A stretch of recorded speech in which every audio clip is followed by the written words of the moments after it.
My name is Kevin Berthia. If you look me up now, you'll see a man who speaks to thousands, a man who smiles, a man who survived. But to understand the miracle, you have to understand the grave I had dug for myself long before I ever reached the bridge. My story doesn't start in San Francisco.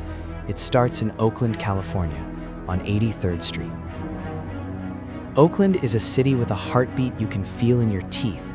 It's vibrant, it's loud, and it's tough. Growing up on 83rd, you learn early on that the world doesn't owe you a dime. You learn to walk with your chin up and your guard even higher. For a long time, I thought I was doing just fine. I was a young black man with his whole life ahead of him. I had dreams that felt reachable. I wanted to be the guy who took care of everyone. I wanted to be the pillar. But somewhere along the way, the pillar started to crack. It wasn't one big earthquake that did it. It was the silent, daily erosion of my mind. By the time March 2005 rolled around, I was 22 years old, and I felt like I was 80. I felt like I had lived 3 lifetimes of disappointment, and I didn't have the strength to start a 4th. The anatomy of the fog. People use the word depression like it's a rainy afternoon. They think it's just being sad, like you lost your keys or had a bad breakup. It's not. For me, depression was a physical presence. It was a thick, oily fog that lived in the back of my throat. It tasted like copper and old regrets. It made my limbs feel like they were made of wet concrete. Living on 83rd Street, you're taught to be strong. You don't talk about mental health. You talk about the hustle. You talk about the grind.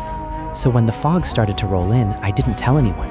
I hid it. I wore a mask so tight it started to fuse to my skin. Every morning, I'd wake up and put on the Kevin that everyone expected to see, the guy who was okay, the guy who was chilling. But inside I was screaming in a room with no doors. I started to withdraw. I'd walk down the street and the sounds of the neighborhood, the kids playing, the bass thumping from a passing car, the smell of street food, it all started to feel distant, like I was watching my own life through a dirty window. I was there, but I wasn't there. I was becoming a ghost in my own zip code. The silent morning. The morning of March 11th, 2005 didn't feel like a last day. It was a Friday, a cold, gray Friday. I remember the light coming through the blinds of my room on 83rd Street. It was a weak, sickly kind of light. I stayed in bed for a long time, just listening to the house, the floorboards creaking, the distant hum of the freeway. I looked at my hands. They looked like a stranger's hands. I realized that I couldn't remember the last time I felt a genuine emotion that wasn't fear or exhaustion. That's what depression does. It robs you of your color. It turns your world into a black and white movie that you're forced to watch on loop. I had lost my job. The bills were stacking up on the kitchen table like a mountain I couldn't climb. Every time the phone rang, my stomach would do a somersault because I knew it was someone wanting money I didn't have. Poverty is a weight.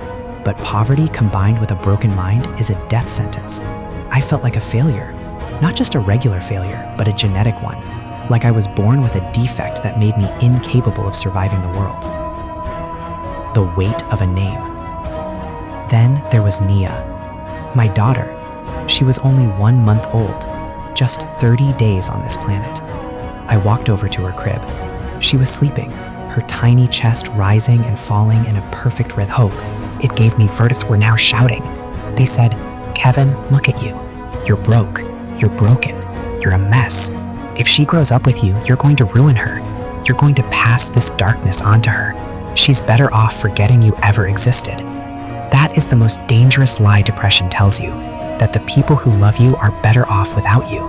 It convinces you that your suicide is an act of mercy. I stood there by her crib on 83rd Street, and I truly believed that by leaving, I was protecting her. I thought I was being a hero by taking myself out of the equation. I thought I was cleaning up a mess. I didn't pack a bag. I didn't write a note because I didn't think I had anything left to say that mattered. I grabbed my jacket, felt the cold metal of my house keys, keys I knew I'd never use again, and I walked out the door. I didn't look back. I couldn't. If I had seen her face one more time, I might have stayed, and at that moment, staying felt like a crime against her future. The point of no return. I walked down the stairs and out onto the sidewalk of 83rd Street. The air was biting. I started walking toward the bus stop. Every person I passed felt like they were a million miles away. I saw a neighbor washing his car. I saw a group of kids walking to school. I wanted to grab them and tell them to cherish the air in their lungs, but I just kept walking. I caught the bus. I sat in the back, leaning my head against the vibrating glass of the window. I watched Oakland disappear. I watched the houses get smaller, the cranes at the port of Oakland fade into the mist. I was leaving the only world I had ever known. I wasn't angry. I wasn't even sad anymore. I was just empty. The engine was running, but there was no one behind the wheel. I was a vessel moving toward a destination I had been subconsciously choosing for years. I knew where I was going. Everyone in the Bay Area knows where you go when the light finally goes out. You go to the bridge. As the bus crossed into San Francisco, I looked at the city skyline. It looked like a graveyard made of glass and steel. I got off near the Presidio. I could smell the salt from the ocean. It was sharp and cold. I started the long walk toward the orange silhouette of the Golden Gate. With every step, the weight of 83rd Street seemed to lift, but not in a good way. It was the lightness of a balloon that had finally snapped its string. I was floating away. I was done being Kevin Berthia, the father. I was done being Kevin Berthia, the son. I was just a man with a target on his own heart, walking toward the edge of the world. If you've never been truly broke, you don't know what silence sounds like. It's not a peaceful silence. It's a loud, ringing vacuum that fills your ears when you realize you have exactly $0 to your name. By February 2005, that silence was all I heard. Back on 83rd Street, the walls of my life were closing in, and they were made of unpaid bills and final notices. I was 22. At that age, you're supposed to feel invincible. You're supposed to be out with your boys, chasing dreams, thinking the world is your oyster. But for me, the world was a cage. I had lost my job, and in Oakland, when you lose your footing, the slide down is fast and brutal. I spent my days walking the pavement, filling out applications with hands that wouldn't stop shaking. I'd walk into grocery stores just to feel the air conditioning, staring at shelves of food I couldn't buy, feeling like a ghost haunting the aisles of plenty. Every time I walked back through my front door, the shame hit me like a physical blow. I felt the eyes of my family on me. They didn't even have to say anything. I could hear the unspoken questions in their sighs. Did you find something today, Kevin? How are we going to make rent, Kevin? I had become a shadow in my own home.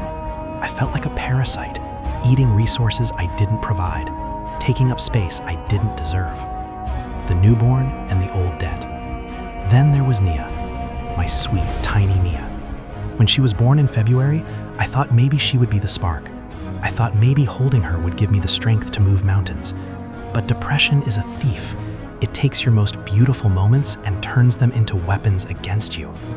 Instead of feeling the joy of fatherhood, I felt a paralyzing, terrifying sense of responsibility.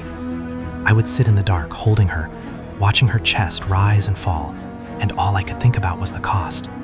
I thought about the cost of the diapers I couldn't afford. I thought about the cost of the formula that was running low.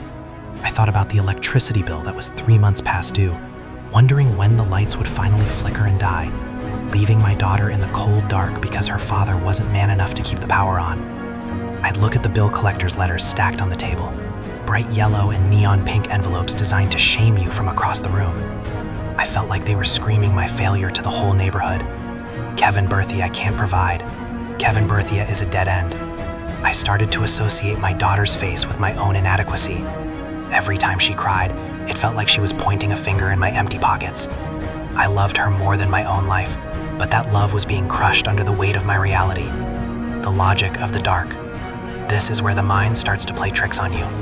When you're at the bottom, your brain stops looking for solutions and starts looking for exits. I began to do a twisted kind of math. I thought about life insurance. I thought about the burden I was placing on my mother and my family. The logic of the dark told me that I was a broken link in the chain. It told me that if I stayed, I would only drag Nia down with me. I imagined her 10 years in the future, looking at a father who was still struggling, still depressed, still failing. I didn't want her to have a father like that. I wanted her to have a clean slate. I convinced myself that if I disappeared now, while she was too young to remember my face, she could grow up with a different story. She could be raised by people who were, quote, whole. I started to view my suicide as the ultimate act of fatherly love. Can you imagine that? I truly believed that killing myself was the most selfless thing I could do for my child. I thought I was getting out of the way so she could have a better life. That's the trick depression pulls. It makes the most horrific act seem like a noble sacrifice. The final morning on 83rd Street. The morning of March 11th started like any other, but the air felt different. It felt heavy, like the atmosphere was made of lead. I didn't eat. I couldn't. My stomach was a tight knot of cold iron. I spent a long time just sitting on the edge of my bed, staring at my shoes. They were worn out at the soles, just like I was. I went into the room where Nia was sleeping. The morning light was just beginning to peek through the curtains, casting long, pale shadows across the floor. She was so still. I stood over her crib, and for a second, the fog cleared. I felt a surge of pure, agonizing love for her. I wanted to scream. I wanted to pick her up and run until my lungs burst. But then the fog slammed back down, colder and thicker than before. "You're going to fail her, Kevin," the voice whispered. "Look at this room. Look at your life. You have nothing to give her but your sadness. Give her a chance. Give her a life without you." I reached out and touched her tiny, warm hand with my pinky finger. She gripped it instinctively in her sleep. That grip, it nearly broke me. But I pulled away. I forced my heart to turn to stone. I whispered, "I'm sorry," so quietly that even the walls couldn't hear me. I didn't take any photos. I didn't take a memento. I wanted to leave nothing behind. I wanted to be erased. I walked out of that room, through the kitchen, and out the front door. I didn't lock it. I didn't care who came in or what was taken. There was nothing left in that house worth saving anyway. The long walk to the exit. Walking down 83rd Street that morning felt like walking through a graveyard. I saw the neighbors I'd known my whole life.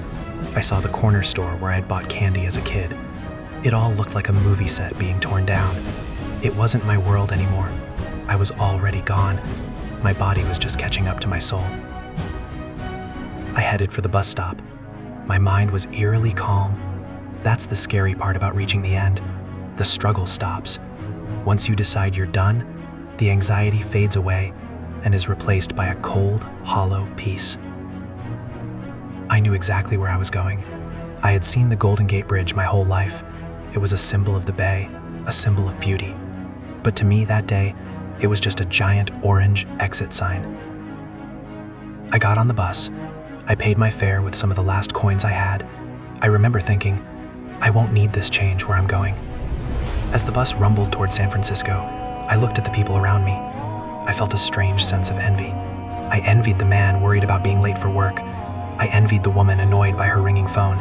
They had problems, but they were still in the game. I was out. I was a spectator watching the world move on without me. By the time the bus reached the bridge, the fog was thick. You couldn't even see the tops of the towers. It was perfect. It felt like the bridge was reaching out to hide me.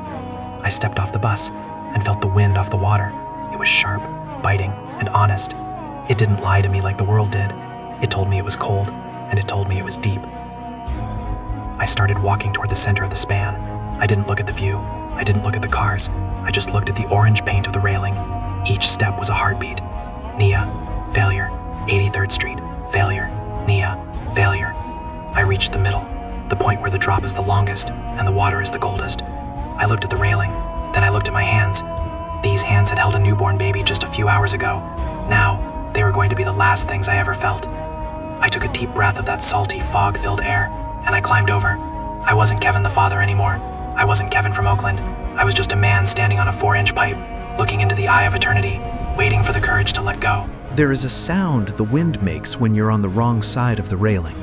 On the sidewalk, it's just a breeze. But out there, standing on a 4-inch wide iron pipe, 220 feet above the Pacific, the wind is a roar. It's a physical force, screaming in your ears, tugging at your clothes, trying to peel your fingers off the cold metal. I was standing there, facing the bridge, my back to the drop. My heels were hanging off the edge of that pipe into nothingness. I could feel the vibration of the cars passing behind the concrete barrier. Thousands of people going to lunch, going to meetings, listening to the radio, and not one of them knew I was there. I felt like I was in a different dimension. I was in the in-between. I wasn't on Earth anymore, but I wasn't gone yet. I looked down between my feet. The water didn't look like water. From that height, the ocean looks like churning green marble. It looked solid. I knew that if I let go, the impact would be like hitting a brick wall at 75 miles per hour. I knew my lungs would collapse, my bones would shatter, and the cold would swallow whatever was left. And the terrifying part? I was okay with that. I was so tired of the noise in my head that the silence of the ocean felt like a lullaby. The shadow and the voice. I don't know how long I stood there alone. Maybe a minute, maybe 10. Time doesn't work the same way when you're dying. But then, I felt a shadow. Someone had stopped. I gripped the railing tighter, my knuckles turning white. I didn't want to be saved. I didn't want to lecture. I just wanted to be left alone to finish what I started. "Hey man," a voice said. It wasn't a loud voice. It wasn't the voice of a hero in a movie. It was just a regular guy. I didn't turn around. I couldn't. I just yelled, "Get back, don't come near me. If you touch me, I'm going." "I'm not coming over there," the voice replied. "I'm staying right here on the sidewalk. My name's Kevin. I'm with the highway patrol. What's your name?" I froze. My name. I hadn't thought of my name in hours. I was just a failure or a burden or a ghost. Hearing my own name, Kevin, coming from a stranger, felt like a shock to the system. "My name is Kevin too," I whispered, though I doubt he could hear me over the wind. "Did you say Kevin?" he asked. "Well, hey Kevin, it's a good name.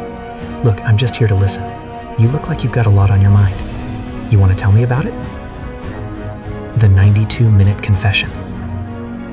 That man was Officer Kevin Briggs. For the next hour and a half, 92 minutes to be exact, the world disappeared. It was just two men named Kevin, separated by a few feet of steel and a lifetime of different experiences. He stood there on the sidewalk, leaning against the rail, looking at me. He didn't have his hand on his holster, he didn't have his radio blaring, he just had his eyes on mine. And then it happened. The dam broke. I don't know why I trusted him, but the words started pouring out of me like blood from an open wound. I told him about 83rd Street. I told him about the job I couldn't keep and the bills I couldn't pay.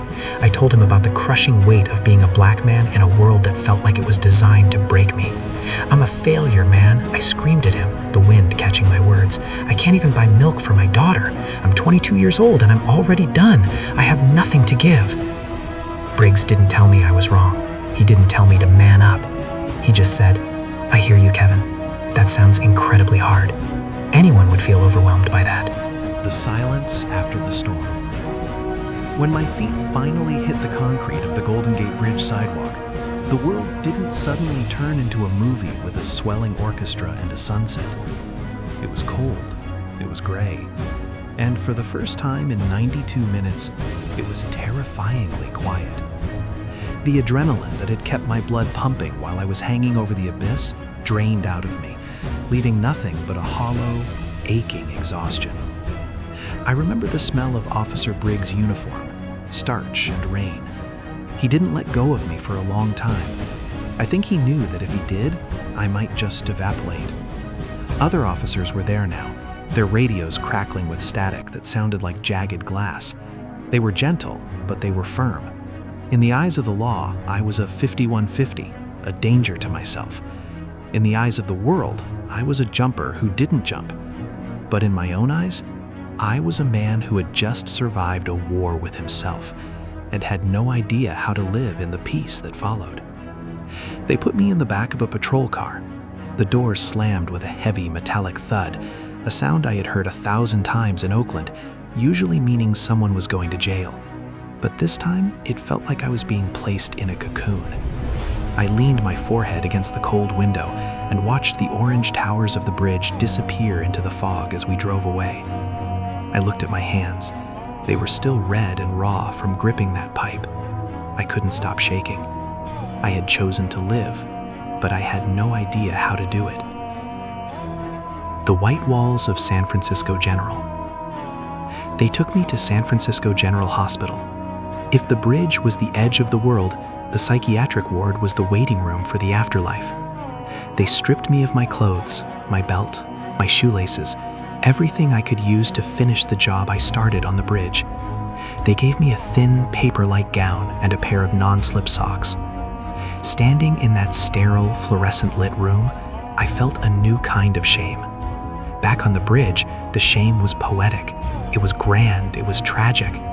Here, it was clinical. I was a patient. I was unstable. I sat on the edge of a thin mattress and listened to the sounds of the ward, the muffled shouting of another patient, the squeak of nurses' shoes, the hum of the ventilation system. I felt like I had traded one cage for another. The depression hadn't stayed behind on the Golden Gate Bridge. It had followed me in the back of the police car. It was sitting right there in the corner of the hospital room, mocking me. "You're still broke, Kevin," it whispered. "You're still a failure. Now you're just a failure in a hospital gown. How is Nia going to look at you now?" Facing the family. The hardest part wasn't the doctors or the nurses. It was the moment the door opened and my family walked in. How do you look at your mother after you've tried to leave her forever? How do you explain to the people who raised you that their love wasn't enough to keep you on the sidewalk? When my mother saw me, she didn't scream. She didn't lecture me. She just broke. Seeing her tears was more painful than any fall could have been. In that moment, the logic of the dark, the lie that said my family would be better off without me, was exposed for the absolute poison it was. I saw the wreckage I would have left behind. I saw the lifetime of why that I almost gave them. I had to tell them about 83rd Street. I had to tell them about the debt, the hopelessness, and the voices. It was humiliating. As a man, especially a young black man from Oakland, you're taught to carry your weight in silence. Admitting that the weight had crushed me felt like an admission of weakness. But as I spoke, something strange happened.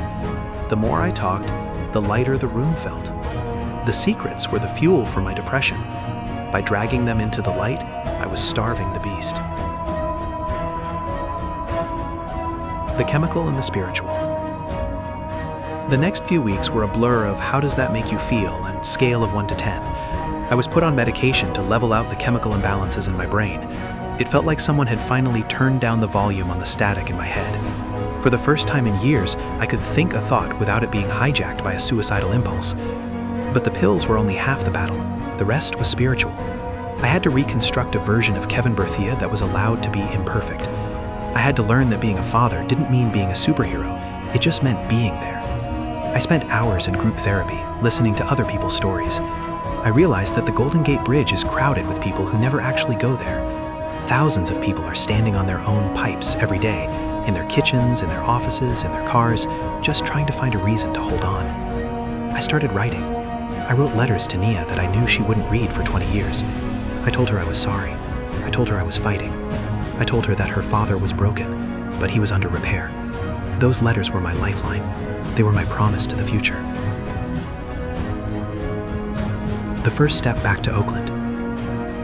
The day I was discharged, the sun was actually shining. It felt like a joke, like the world was trying too hard to be symbolic. I walked out of the hospital doors and took a deep breath of city air. It didn't taste like copper anymore. It just tasted like air. Going back to 83rd Street was the ultimate test.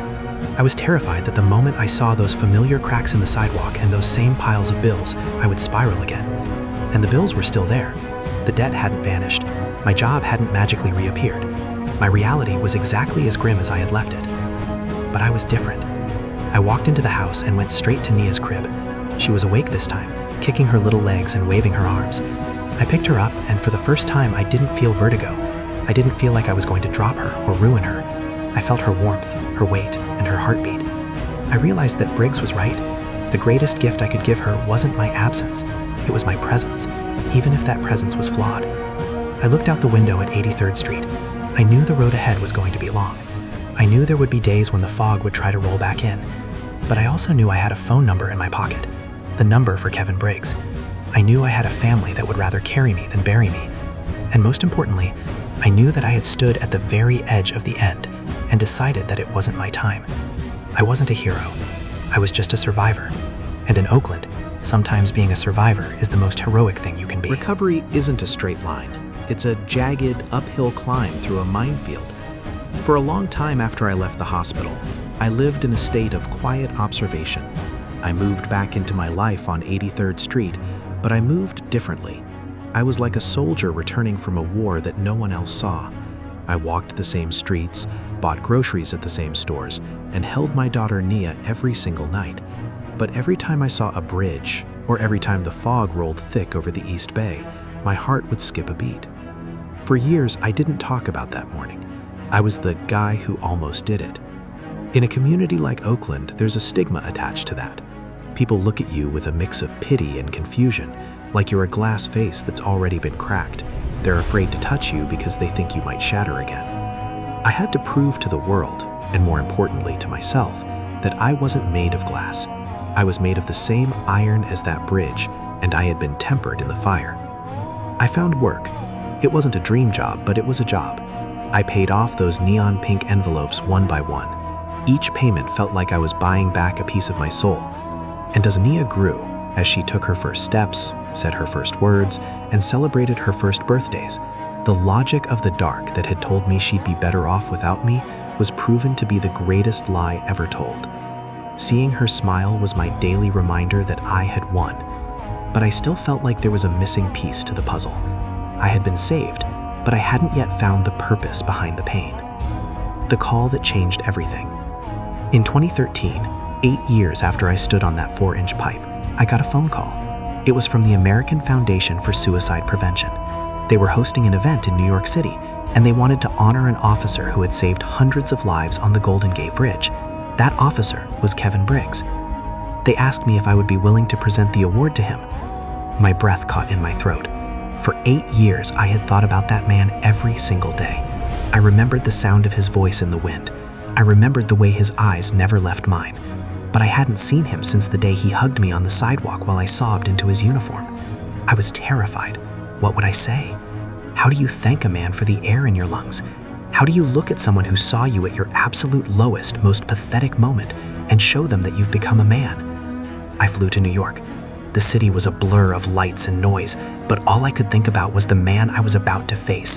When I walked into that ballroom, I felt like that 22-year-old kid from Oakland all over again. My hands were shaking, just like they were on the railing. And then I saw him. He was standing across the room, looking older, his hair a bit grayer, but those same steady, kind eyes were there. The reunion. 2 Kevins, 1 life. When I walked up to the podium, the room went silent. Kevin Briggs stood up. He didn't know I was coming. When our eyes met, the years vanished. The ballroom, the fancy suits, the cameras, they all melted away. We were back on the bridge. We were back in the wind. I looked at him and I said, "I'm here because you listened." We embraced, and for the second time in my life, I cried on that man's shoulder. But these weren't tears of despair. These were tears of triumph. I told the crowd and I told him that he didn't just save 1 life that day. He saved Nia's father. He saved my mother's son. He saved the man I was meant to become. That night, a photo was taken of our embrace. It went viral. It traveled across the globe, from San Francisco to London, from New York to Tokyo. Suddenly, the world knew my story. And that's when I realized the 92 minutes I spent on that pipe weren't just for me. They were a message for everyone else who was currently standing on their own bridge. After the reunion, my phone didn't stop ringing. People from all over the world started reaching out. They weren't calling to judge me. They were calling because they were hurting. They'd say, "Kevin, I'm standing on my own pipe right now. I feel like a failure too. How did you climb back?" I realized that my shame was actually my superpower. Because I had been to the bottom, because I had felt the cold wind of the abyss, I could speak a language that people in pain understood. I started the Kevin Berthia Foundation. I stopped being a guy who survived a suicide attempt and started being a suicide prevention advocate. I went back to the Golden Gate Bridge, not as a victim, but as a teacher. I stood on that same sidewalk with Kevin Briggs, and we looked out over the water together. We talked about how many people don't have someone to listen. We talked about the listening ear, how the simple act of not judging someone, of just being there in their darkest hour, is the most powerful medicine on earth. I started traveling to schools, prisons, and corporate offices. I'd tell them about 83rd Street. I'd tell them about the bills and the depression. And every time I spoke, someone would come up to me afterward with tears in their eyes and say, "I thought I was the only one." That's the mission, to make sure no one feels like they're the only one. The legacy of 92 minutes. 92 minutes. It's about the length of a football game. It's the length of a long movie. But in those 92 minutes, a stranger gave me back my entire future. Today, Naya is a young woman. When I look at her, I don't see my failure anymore. I see the reason I stayed. I see the daughter of a man who fought the hardest battle there is and won. I still have bad days. The fog still tries to roll in sometimes. But now I have a toolkit. I have a community. And I have the memory of a man on a bridge who told me that my life was worth his time. My name is Kevin Berthia. I am a father, I am a son, I am a speaker. But most importantly, I am a listener. I stand as proof that your current situation is not your final destination. The bridge is behind me now, but the mission is just beginning. I survived the fall I never took so that I could help you find the strength to stay on the sidewalk. Because as long as you're breathing, there is hope. And as long as there is hope, your story isn't over. We've spent 25 minutes together today, but for me, those 25 minutes are a reflection of a lifetime. Looking back, I realized that the most dangerous place I ever stood wasn't on a 4-inch pipe over the Pacific. It was inside the silence of my own mind. If there is one thing I want you to take away from my story, it's this. Your pain is real, but it is not your identity. In 2005, I thought I was a failure because I couldn't provide. Today, I know that my value isn't measured by my bank account, but by the fact that I am still here to tell the tale. I am not the man who jumped. I am the man who chose to stay for his daughter, for his mother, and for himself. To anyone listening right now who feels like they're standing on their own ledge, whether it's financial, emotional, or spiritual, please hear me. The fog is a liar. It tells you that the world is better off without you, but the truth is, the world is waiting for your return. Officer Briggs didn't have a magic wand. He just had an open heart and a listening ear. We can all be that person for someone else. We can all be the reason someone decides to stay. My name is Kevin Berthia.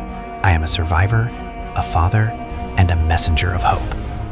My story didn't end on that bridge, and yours doesn't have to end here either. Keep breathing, keep talking, keep fighting, because the view from the sidewalk is a whole lot better than the view from the edge.